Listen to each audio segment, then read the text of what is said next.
What's good to all my folks? What's good to all my family out there in the world? This is your brother Jehoshaphat. What is good, family? What is good? Now, I had a little bit of topic for today. Like always, you know your brother is going to tell you. You know you're more than welcome to be assembled with all your family, throwing up these prayers across this very world that God has blessed us to be a part of. Come be an assembly with your brothers and sisters out here in the world and throw up your prayers at 9 o'clock. 9 o'clock is the official prayer hour. Your brother Jehoshaphat has claimed it. Do I have to put the Lord behind it? I don't think so. But your brother has claimed it. Come get yourself some of these good blessings. Come magnify your Father. Come be and assemble with your brothers and sisters, praying to your Father, edifying your Father, glorifying your Father, magnifying your Father in this precious 9 o'clock prayer hour. Come be assembled. Come get you some. Come get some of these good blessings. Now, for the topic for today, I got to go over just a little bit. I'm going to keep it real simple today. I will not waste that much of your time, but I do want you to listen and pay attention to what is being said. And let me go ahead and find it. First one. Hold on, family. Promise. I ain't got my fingers tied up over here. Promise. Okay, check this out, family. First and foremost, I don't talk about things that God don't bring before me unless I'm speaking as Fat Boy Fish about things in this world. But even then, I have my limits. Anything or anyone I have talked about, God gave me full permission to explore and conversate in details of the matter. So check this, family. I try to cover a lot of topics, but I'll only talk about these things if the Father permits it. So whatever you see me talking about, whoever that your brother has gone after, God has gave me full permission. So look at some of the people that I talk about. God gave me permission to talk about that because he brought it to me. Look at some of the things that first and foremost, I got to put this out there, family. Just look at some of the people that I talk about.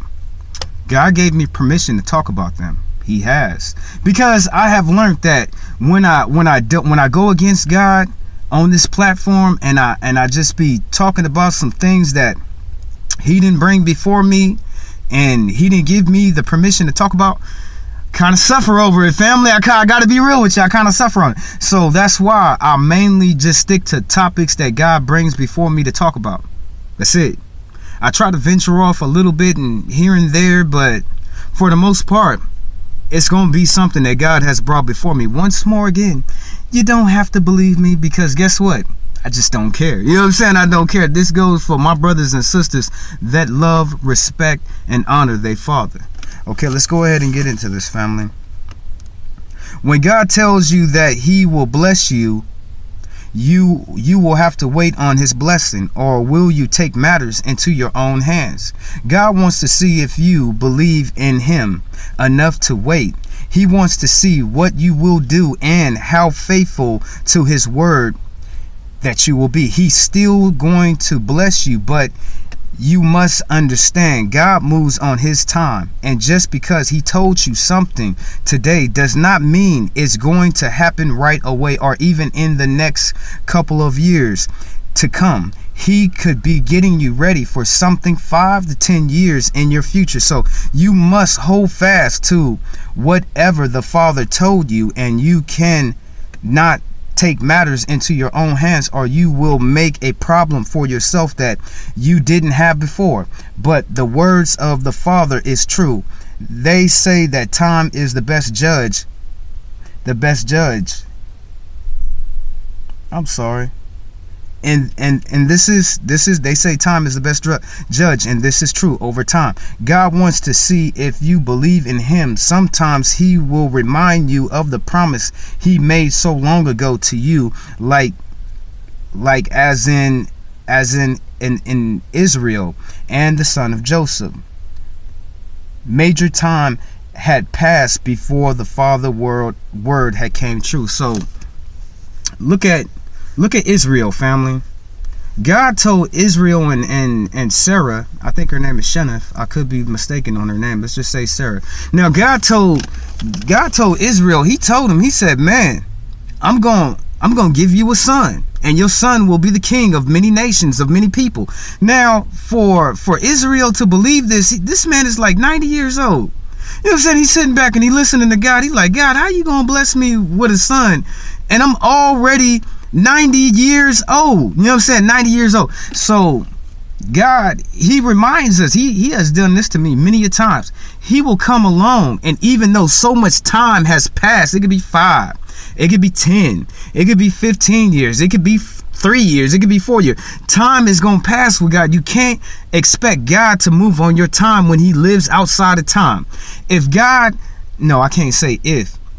God is in the beginning, God is in the end. He's the king of Alpha. He's the father of Alpha and Omega. He's in the beginning, and he's in the middle, and he's in the end. So how can you expect God to move on your time when he lives outside of time if he is in the beginning? And he, just think on that thought. God right now is at the beginning of all creation. He is there right now chilling. Just like he's at the end of all creation that we know of as mankind. He's there right now, and he's in the between. How can you expect God to move on your time? Look at Israel, betterly known as Jacob. Look at Israel. He told him that he would give him a child, but he was already 90. God did not bless him with the child until he was already like 95, 96, 97 years old. So you gotta wait.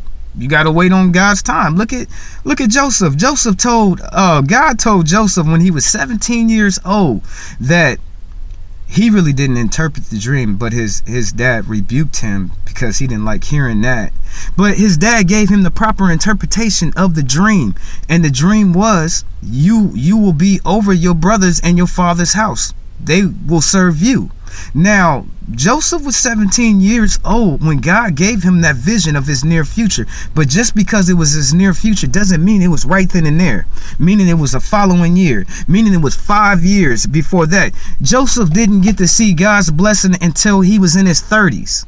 So how many years is that afterwards? What is that? 14 some odd years when God approached Joseph with what he wanted to tell him and what he promised for him in his life. So you got to think about it like this, family. And when God tells you something of a blessing that he is going to give you, you can't expect it to be here overnight. It doesn't work that way. God lives outside of your human time, your concept of time. He doesn't go on that. He goes on his time. So you must wait on the Father, and then you must understand whatever the Father told you, whatever the promise that he told you, he's going to stay true to his word. So don't get eager and try to take things in your own hand, or you will make a problem that you didn't have.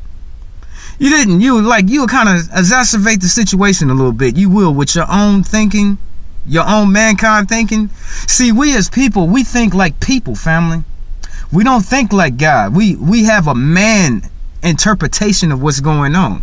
We don't have the mind of God. You got to look and search after for God to get his mind. So look at the two people that I brought up. Both of them people were promised something from God, and it took a large amount of time to pass before those things took hold. So you got to just hold fast to whatever the Father is saying to you, and you got to believe inside of your heart that whatever God has promised, whatever he said, it will come to pass. But it is not going to come to pass on your time. It's going to go on his time. Okay, that was finished. I did that first and foremost. I only talk about what God brings to me for me to be able to talk about these things. I just don't be coming up here talking about stuff, you know what I'm saying, unless I'm Fat Boy Fish and I'm talking about things in this world. But anything else than that you hear me, especially when you see me going after somebody, God has gave me permission to go after these people. I would like to go after so many different people, but God already talked to me. He already told me, you know what I'm saying? He already told me what he wants from me. And when it comes to that time, then I can go after these people. But just look at some of the people I have talked about. It's the reason why God put it on my plate to talk about these people. I'm just saying, family, you might want to think. You might want to put your thinking cap on, because it is a reason why God has brought these things for me to explore and to conversate about. If not, he would have never gave me the free realm to talk about these things. All right, let's push it over. Now I just want to explore a couple of people lives and how they came short. Now the title of this one would be, God will tell you something, will you do it? So God, he tells a lot of us a lot of different things. I am not by no means the only person that, wouldn't it be a waste of time if I was the only one that God talked to? Come on now, family. I am not the only one that has an intimate relationship with the Father, and he pours down all his understanding, his teaching, and asking them to do something. I'm just a few of many that's actually doing what the Father is requiring from us. We gonna stand up, you know what I'm saying? When he brings us stuff, I'm just gonna bring it to you. It's up to you, family. It's up to you to bring the interpretation. It's up to you to want to venture more off and figure out these things for yourself. It's up to you, family.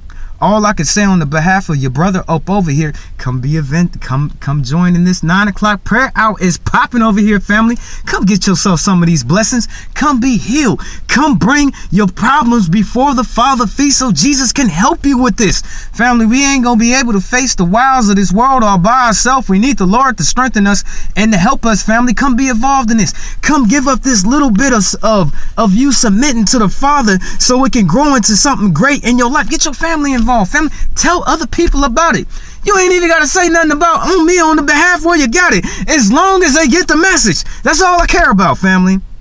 That's all I care about, is you growing this relationship, and for me to dive more into things of this world, to bring more truths that's been kind of eluding from you, family, that's kind of escaping from you. I'm gonna put it in your face and let you make your own decision on the matter, but we all as people gonna have to make our own choices on what we gonna do on this life. I'm telling you, family. I'm telling you, family. So look at your brother. You know what I'm saying? Like, once more again, the majority, about 80% of all the things that I have talked about, I have permission. You know what I'm saying? And I'm going to explore these things. I'm not just stepping outside of my own self all the time. I do. But you would know if it comes from me or if it comes from the Father, because I will not take no claim on the Father's work. I can't do that. Now, the title for this one, God will tell you something, will you do what God is asking you to do? I have learned in my own personal life, when God came to me and told me to do something in a specific time, and he gives you a window of time. He gives you a window, because we as people, we like to fight against God and not to give in to him. So that's the time span he gave you right there. In that time span he gave you, if it was a week, if it was 2 weeks, if it was a month, you had time to do whatever he was asking, and you still chose not to. But from what I'm learning in my own personal life, when God told me to do something, if I don't do it, something bad always happens to your brother Jehoshaphat. It doesn't matter, because God tells us these things to try to protect us. He tells us these things to try to get us out of certain things. But it's up to all of us. Are we gonna hearken to the words of God, or will we step out on his own understanding? You look at me, family. Just look at me. I don't operate on my own understanding. I don't. That would be foolish. That would be a dumb move of your brother. I operate on the understanding of God. That's it. That's all. His understanding. His understanding is the perfect way. Now, you might not understand the ways of God in that given time and moment, but he will reveal himself and why he's asking these things of you. It's just up to you. Are you going to listen, family? I suggest that you listen. I suggest that you do whatever it is that he is asking. But let's go ahead and use some of these examples. Once more again, the theme for this one, when God asks you to do something, will you do it? Now, and let's go to the beginning. Adam and Eve, God told them one thing, one rule, and they couldn't even do it, y'all. They could not do it. When God asks something of you, if you don't do it, it comes with a price. I really mean that, family. If God is ever asking something of you and you're not gonna do it, by you not doing it, it comes with a price. Now look at Adam and Eve, family. God asked them one thing, just one. He just asked them one thing. Don't eat from the Adam. What they had to go and do? They couldn't even do the one thing God asked them. How easy would your life be if you just listen to God and do what he asked you to do? When you crash, when you crashed and you burned, when your father told you to do, have you learned yet? Have you learned that you're going to have to do it his way and not your own way? Look at Adam and Eve. He asked them one thing. They couldn't even do it. It cost them severely. Okay, moving down the list. Lot's wife was told one thing. She was told one thing, follow, and she couldn't even do it, family. She couldn't do it. God told her to do one thing. Keep on moving. Don't look back. What she do, y'all? You know the story. What she do? She turned back and got turned into a pillar of stop. So it comes with a price, family, when you don't listen to God and he's telling you something. Just because it was a severe situation and it was a life situation doesn't mean that little situations that he bring before you, that he tries to help you in your life, doesn't mean the outcome won't be severe on your life. So once more again, I suggest when God tells you to do something, stop fighting with him. Give in to him. By you fighting with him, you're only making your situation better. Look at Lot. She was told one thing. Keep moving forward. She couldn't even do that. What happened to her? Point exactly. Okay, moving on. Now, one of Jacob's son was told to go into his brother's wife, so his brother's name can be preserved through all times. His brother did not do what God asked him, and it cost him his life. Now, God asked this man one thing, just one thing, family, just one. He didn't ask him 2 things. He didn't ask him 10 things. He didn't send him on a journey. He didn't do none of that. All he asked him was to have sex with his brother's wife to preserve his brother's name.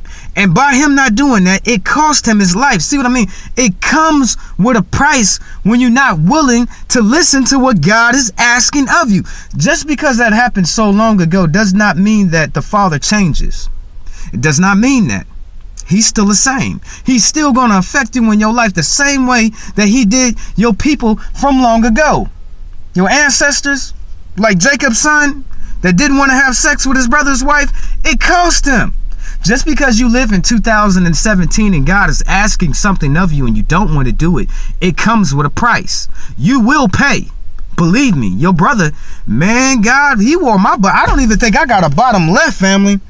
I don't think I got an anus left because he wore it off from my own disobedience. How easy would my life have been if I would have just listened to what the Father said? No, your brother Jehoshaphat, I had to learn hard. I had to have God beat me down.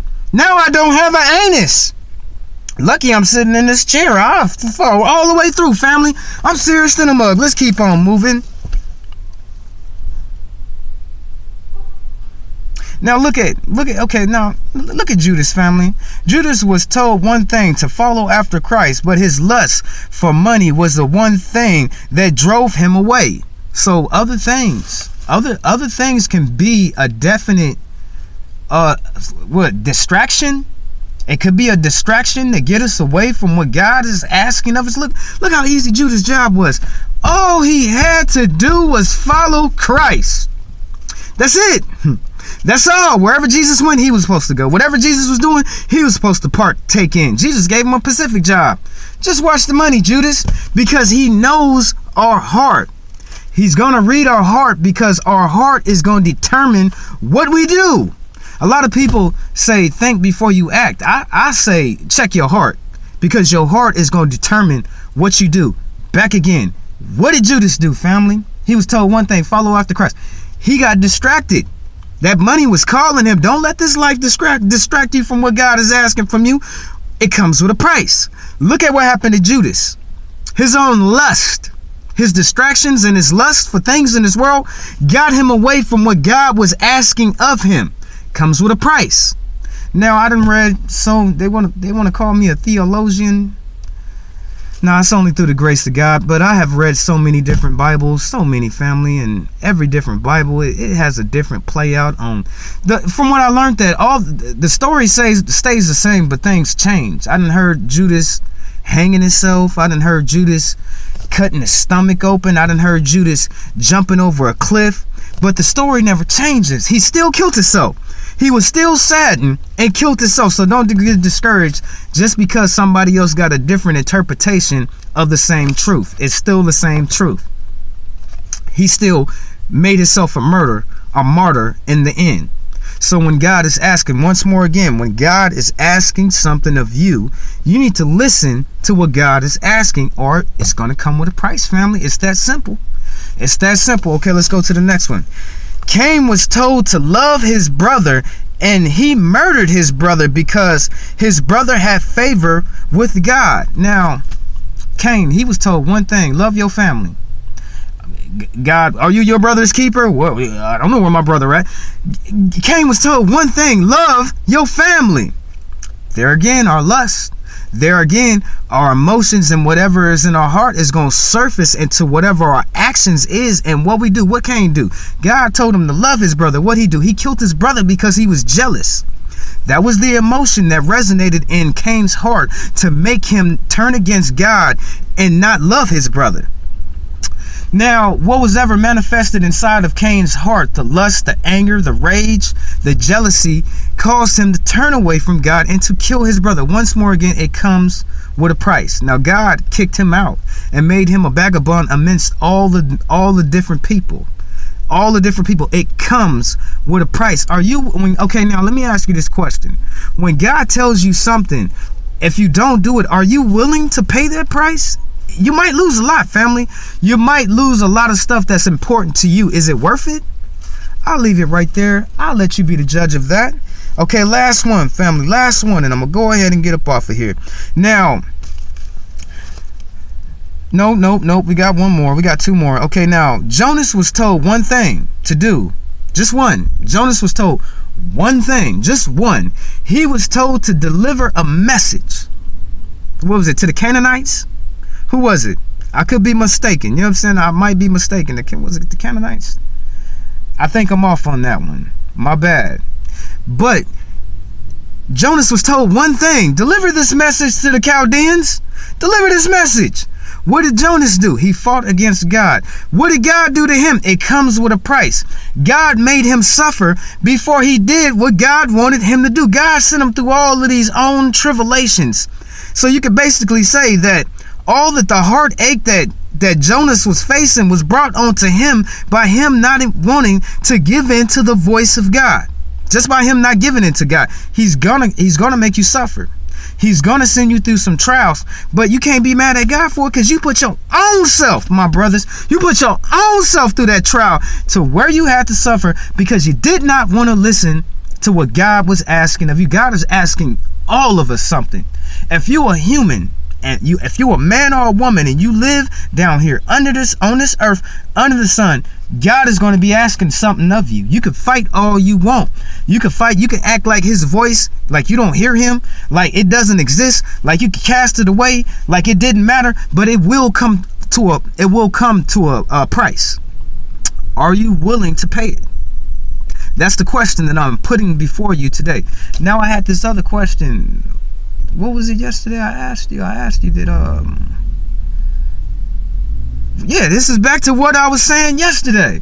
I asked you, what is God asking of you? I don't get no answer, so I guess I'm gonna ask you again. Okay, last one. Now, the Pharaoh was told by Moses to let his people go, and it took him to lose all that he had because he did not want to give into the true God and the words of God. Look at Pharaoh, family. He ain't no different.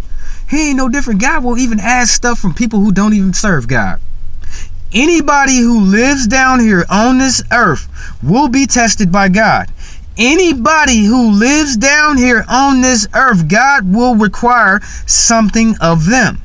God is going to ask something of you personally in your own personal life. It doesn't matter if you rich. It doesn't matter if you poor. It doesn't matter if you stupid. It doesn't matter if you're smart. It does not matter, family. God is the same. He ain't gonna change. He ain't gonna change for you. He ain't gonna change for this government. He ain't gonna change because you think it's 2017. He gonna be him. He gonna bless it, Father. Bless you for you not changing and being true to your word. For you are a worthy God. For you are a mighty God. For you are a just God. Blessed be your name forever and ever in Jesus Christ's name. For you are worthy. But God, he is not gonna change, family. He doesn't care. He is not a respecter of person, nor is he a respecter of what you believe, even if you don't believe in him, he's still going to ask. Look at Pharaoh. Pharaoh was told to do something. He didn't want to listen to the true God, so he lost everything. He lost his whole kingdom. So whatever God is asking of you, it might cost you everything. So I suggest, as your brother Jehoshaphat, that you listen. Now I'll end this with this.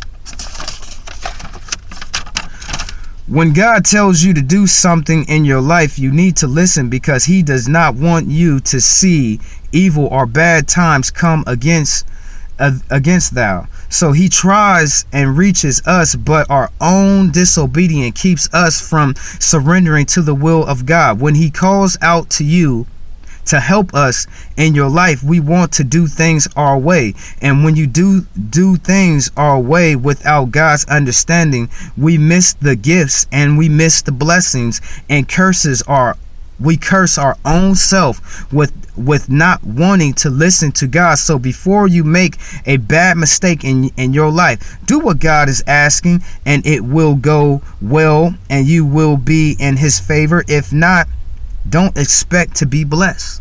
So I mean that, family. If you're not going to do what God is asking of you, only expect bad things to happen to you. Only expect the worst, because you're missing out on God's gifts. You're missing out on his blessings. He might even be trying to save your life. You don't know what God has seen in your future. You don't know. You don't have no idea. But he done seen your whole life. I say to you again, God right now in this existence in 2017, just because he is with us right here, right now, he's still at the beginning of the creation of the earth. He's still there. Just like in the end of all mankind, he is there at the end right now, chilling. That's your father for you. He is in the beginning, he is in the end. If it was not the truth, he would never call himself the Alpha and the Omega. Our Father is the Alpha and the Omega. He is the beginning and he is the end. Let somebody say I'm wrong. Let somebody question me on any single thing that I have said here today, for these things was brought to me. They were brought to me, and the last bit of it, I was guided, because I cannot take all of the credit, family. I'm not going to do my father like that. I refuse to. But check this out. Now, I might release this later on tonight. Y'all know how y'all brother is. Now, I might release it later on tonight. But don't kid yourself, family. Come get yourself some of these good blessings. Come be involved in this prayer hour. Come magnify your father's name. You ain't got to be some funky, foul, ratchet person living like the evil one. I testified. I was in the front and center of it. You ain't got to be all that, family. You ain't got to do all that with your life. You ain't got to do that, brother. Sister, you ain't got to be that way. Sister, believe me, it is some ratchet females. No. I'll take that back. There is some ratchet people in this world. There is. I'm going to talk about it tomorrow. But I'm saying, family, please, you ain't got to be like them. You ain't got to give in to the evilness that you was taught. You ain't got to be like these people. Your father wants you to step out of things of this world. He wants you to step out of whatever you was taught. To truly find God and truly learn God, you gotta cast down everything you was taught, family, because I'm telling you right now, not everything you was taught is good. It's not. I'm not going to sit here and fake in front with you. And everything that you was taught to go against the Father. So how is that good, family? How is it you've been taught to go against your Father? You've been taught how to disrespect your Father. You've been taught how to lie to your Father. You've been taught how to cheat. A whole lot, family. A whole lot. So come out of her, family. Come out of the ways of the world that you've been taught to find your Father. Come out of her, family. Come out. It's time for you to come on out. He calling. Now, family, once more again, come be involved at this 9 o'clock prayer hour, no matter where you at in this world, for me and your brothers and sisters are glorifying your Father, for he is worthy. Now, this has been your brother Jehoshaphat. Let peace and blessings reign upon you and your family.